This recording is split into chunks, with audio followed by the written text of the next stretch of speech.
Is Bitcoin the currency of the future, or is it the payment system they're developing? Bingo, it's the payment system. It's the blockchain encryption, and they're interesting things. I think Bitcoin, or the really blockchain encryption that's behind it, has a greater ability to bring more of the world's population out of poverty than anything we've seen in.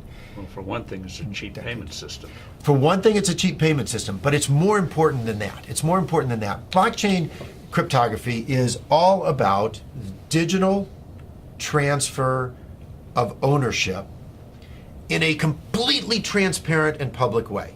Okay, I don't want to go into any of the math and the complexity behind it, but think of what that means. That means that I can actually record ownership in public in a digital means. 50% of the world's population has a mobile phone.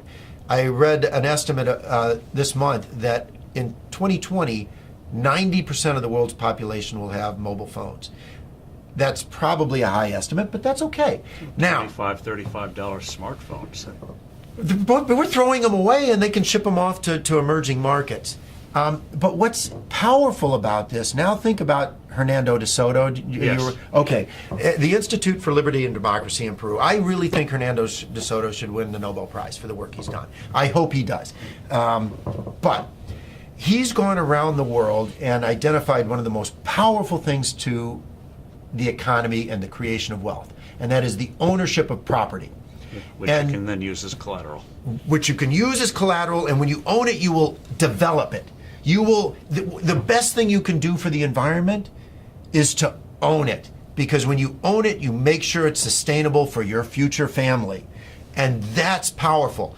But they don't have the ability to own it. If you live in a shanty town, you operate outside of the legal economy. It's not that you want to operate outside of the legal economy, but you have no ownership of any property. Although in the neighborhood, everyone knows who owns what.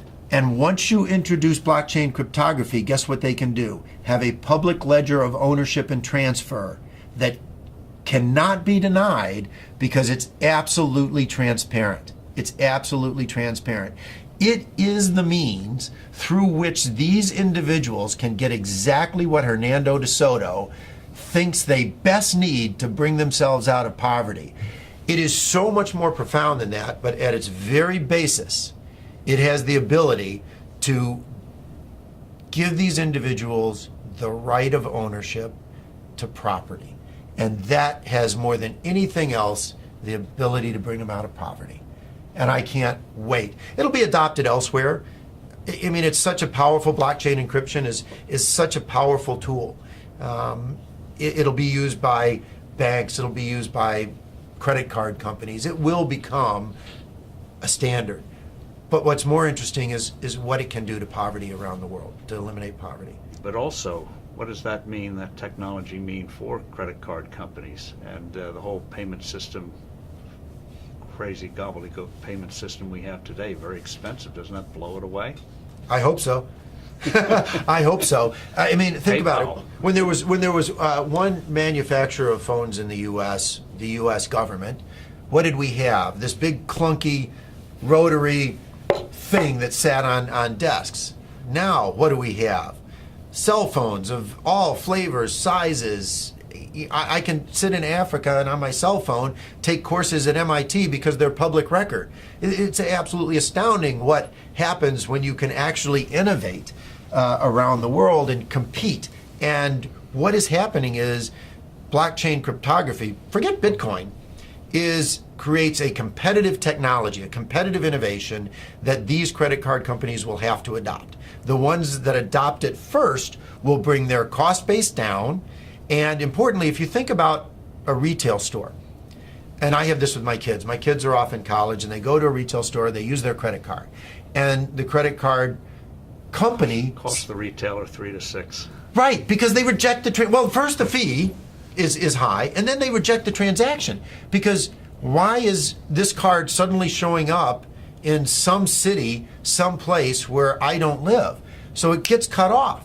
Well, with blockchain cryptography, the buyer and the seller automatically trust each other over an untrusted network. That's what's so powerful about it.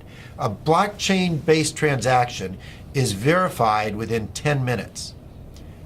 It's not verified within 10 minutes for a credit card, which is why 5 to 10% of all transactions are rejected on the spot. It's not verified until often days later. Even a check is not verified for days. And that is completely taken out of the system. So on day one, the retailer's sales go up because they don't have to reject the transaction and they save on the fees.